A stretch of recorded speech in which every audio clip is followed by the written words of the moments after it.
What's up mga kaibigan? Kamusta? Muli akong nagbabalik, ngayon ay ipapaliwanag ko ang isang sci-fi thriller movie na pinamagatang Antimatter. Nagbukas ang pelikula nang ipakilala sa atin ng isang PhD student sa Oxford University na nagngangalang Anna. Siya ay kasalukuyang nasa kanyang lab, nag-eeksperimento sa mga reaksyon ng mga electrolyte sa ilalim ng iba't ibang electromagnetic pulses. Sa kanyang paulit-ulit na mga eksperimento, ang mga atoms ay hindi naaapektuhan ng mga pagbabago sa pulso, at ang konduktor ay nananatiling matatag. Gayunpaman, sa panahon ng eksperimento bilang 17, nakakagulat na nagawa niyang mawala ang isang elektron. Sa sandaling ito, pumasok sa lab ang kanyang kasamahan na si Nate at excited na ibinahagi ni Anna ang kanyang natuklasan. Naniniwala si Nate na hindi masisira ang elektron, kaya dapat na ilipat ito sa ibang lokasyon.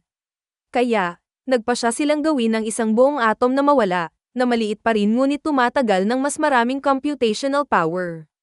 Gusto ni Anna na gawin ito ng isang hakbang at subukan ito sa isang buong molecules, na naglalaman ng maraming atoms. Umaasa siya na ito ay magbibigay daan sa kanya upang masubaybayan kung saan napupunta ang isang molecules. Gayunpaman, meron silang problema sa kanilang kagamitan, na luma na at kailangan ng i-upgrade. Kailangan din nilang muling i-configure ang kanilang proseso upang mabawasan ang panganib ng pag-crash ng server. Sa sumunod na eksena, nilapitan ng duo ang isang hacker na nagngangalang Liv, na marunong mag-extract ng mas maraming computational power mula sa isang network ng mga computer. Ipinaliwanag nila sa kanya ang sitwasyon, at mabilis siyang naging interesado.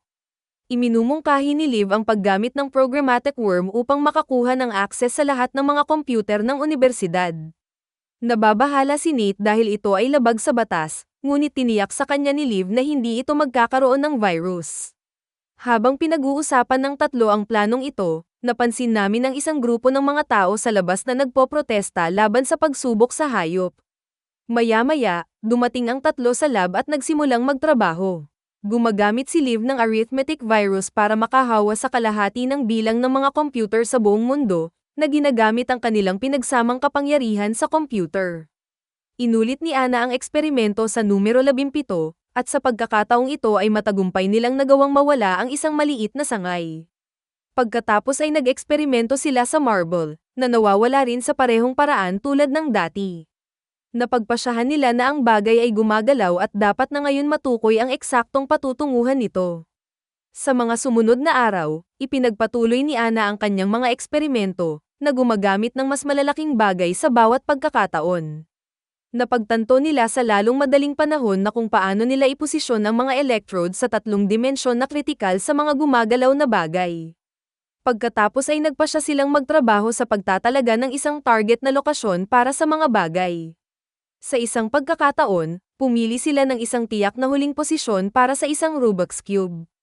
At ang cube ay naglalaho mula sa panimulang posisyon nito at muling lilito sa itinalaga na pwesto. Ipinahihiwatig nito na nakamit nila ang teleportasyon sa pamamagitan ng isang wormhole. Isang araw, nagpasya ang trio na mag-teleport ng mga buhay na bagay para sa kanilang mga eksperimento. Matagumpay nilang nai-teleport ang isang uod, na nananatiling buhay pagkatapos dumaan sa puwang ng espasyo. Unti-unti silang lumipat sa malalaking hayop, kabilang ang pusa ng lola ni Liv, na lumalabas din na hindi nasaktan. Pagkatapos ay susuriin nila ang mga specimen para sa cellular mutations o molecular na pagkabulok ngunit walang natuklasang problema. Ang DNA at RNA ay magkapareho bago at pagkatapos ng teleportasyon. Nasasabik sa kanilang tagumpay, nagpasya sina Anna at Nate na lumikha ng isang matatag na wormhole. Sinusubukan ito ni Liv sa pamamagitan ng paghagi sa isang bagay na dumaan, na hindi inaasahang nahulog kay Anna. Sa ngayon, ang mga wormhole ay nananatili lamang buksan ng sapat ang haba para madaanan ng mga bagay. Plano din ng koponan na ipakita ang kanilang mga natuklasan at siguraduhin ang pagpopondo. Ginagamit ni Nate ang tulong ng kanyang ama para mag-file ng mga patent sa pangalan ni Anna para sa kanilang mga natuklasan. Pagkatapos ay sinimulan nilang isipin kung paano mababago ng kanilang imbensyon ang mundo. Sa panahong ito, nalaman natin na naging magkaibigan na pala sina Nate at Anna simula pa noong unang taon at may crush sila sa isa't isa. Gayunpaman, hindi pa sila nagtapat ng kanilang nararamdaman. Isang araw, sa wakas ay nilapitan siya ni Nate at nagyaya sa kanya na manood ng sine.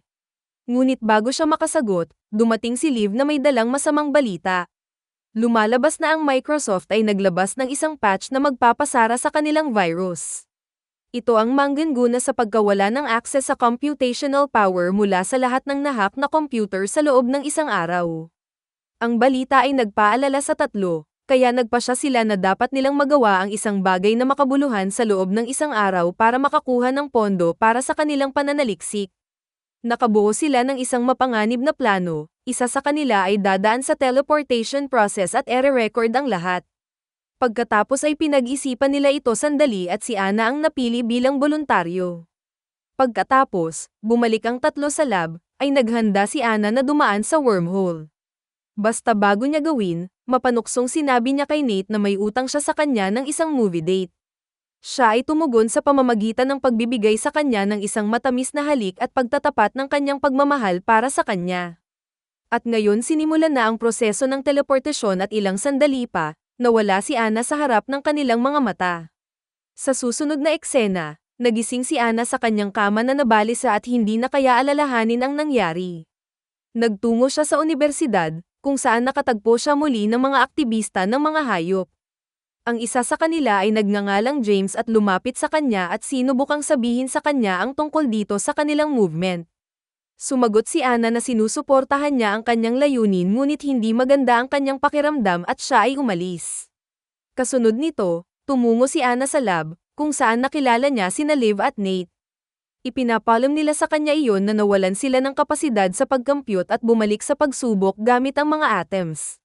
Binanggit din sa kanya na dapat siyang magsagawa ng ilang mga pagsubok, ngunit sa ilang kadahilanan, hindi niya maalala. Lalong nagulat si Ana nang malaman na ilang araw na ang lumipas sa kanilang eksperimento.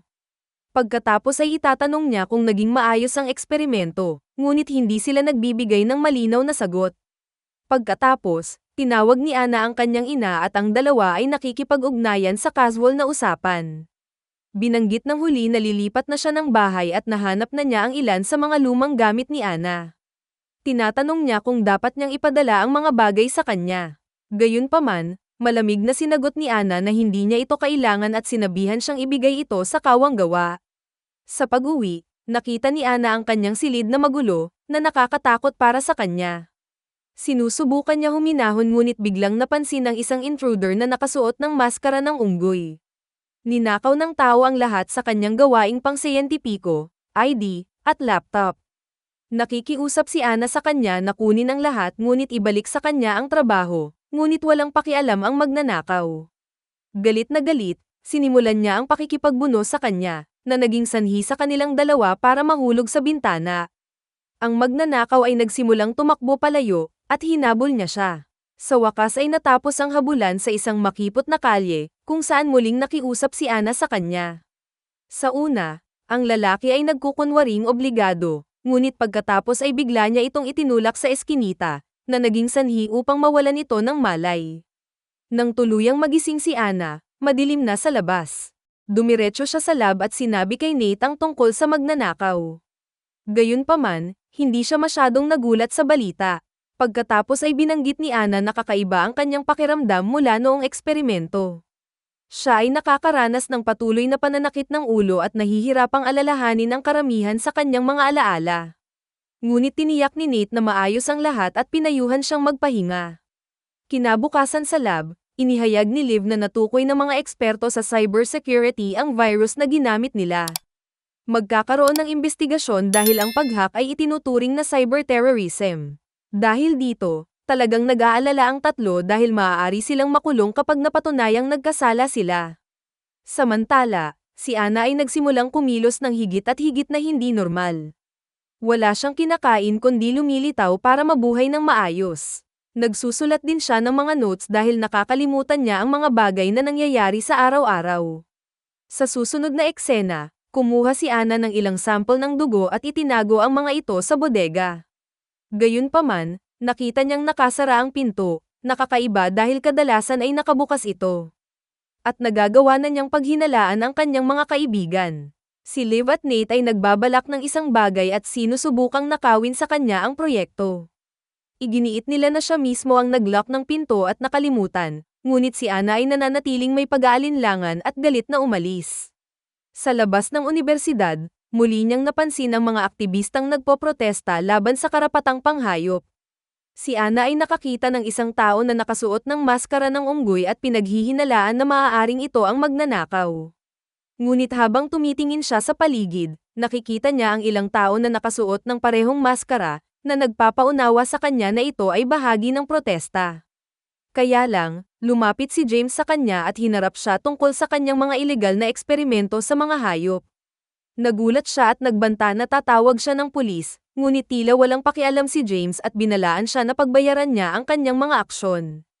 Kinabukasan, nagkita sina Nate at Ana para sa hapunan, at hindi siya nag-aksaya ng oras sa pagtatanong kung ano ang nangyayari kasama siya. Iginiit niya na maayos ang lahat at sinabihan siyang itigil na niya ang pagbibintang sa kanya at kay Liv. Tiniyak sa kanya ni Nate na kaibigan niya sila at gusto lang niyang tumulong. Siya pagkatapos ay nagmumungkahi na sumulat siya sa kanyang notepad upang magtiwala sa kanya at kay Liv, ngunit nag-aalangan si Ana. Sa halip ay hiniling niya sa kanya na halikan siya kung nagsasabi siya ng totoo. Tumanggi si Nate sa hindi malamang dahilan, na lalong nagpapataas ng kanyang hinala. Kinabukasan, dumating si Ana sa lab at hiningi ang kanyang camcorder. Gusto niyang makita kung ano ang nangyari sa panahon ng eksperimento.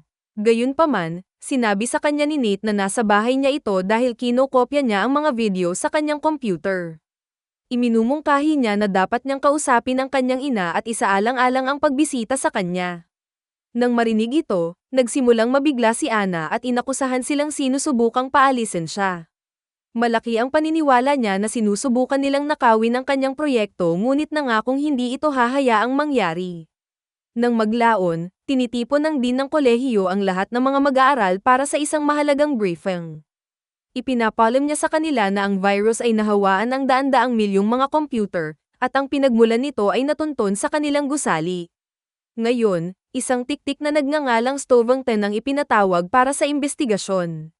Nang marinig ito, labis na nag-aalala sina Liv at Nate dahil maaari silang maharap sa oras ng pagkakulong. Sinubukan nilang ihanda si Ana para sa interogasyon, ngunit tila hindi siya interesado. Kinabukasan, si Ana ay biglang nag-ambala ni Stovington patungo sa unibersidad.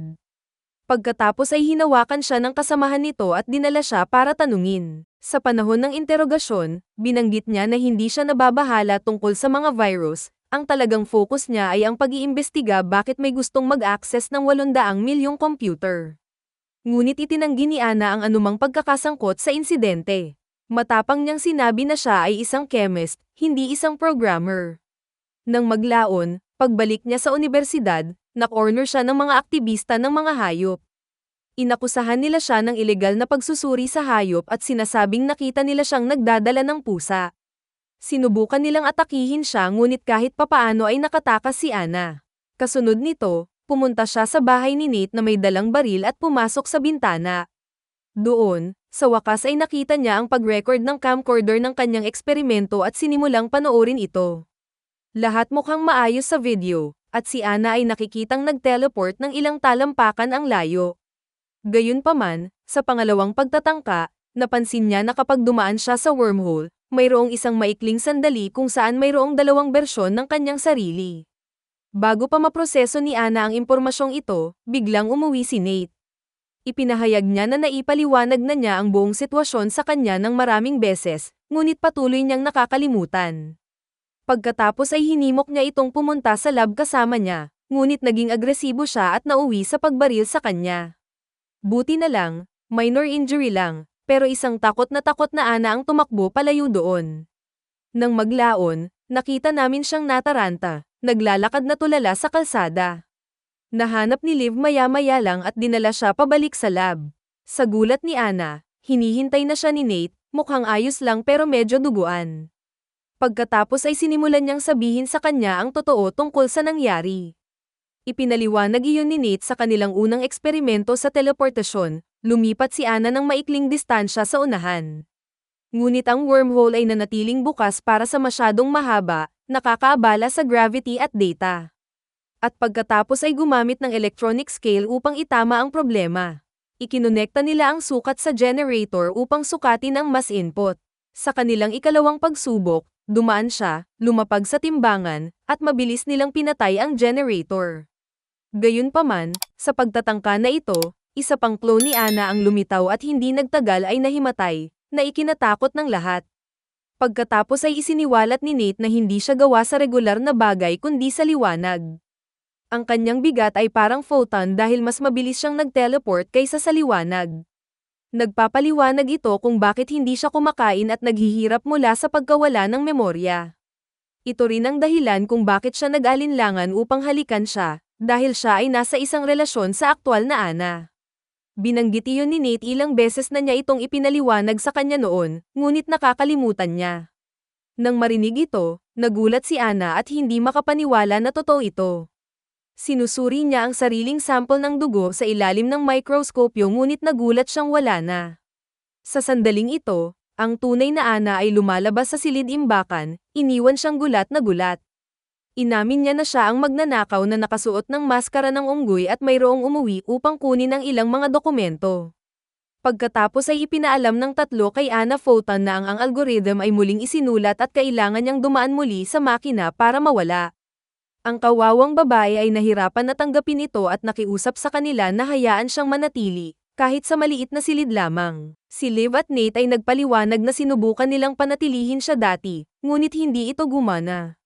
Araw-araw, nagigising siya nang hindi naaalala ang nakaraang araw, sinubukang tumakas, at kalaunan ay nasaktan ang lahat ng tao sa paligid niya.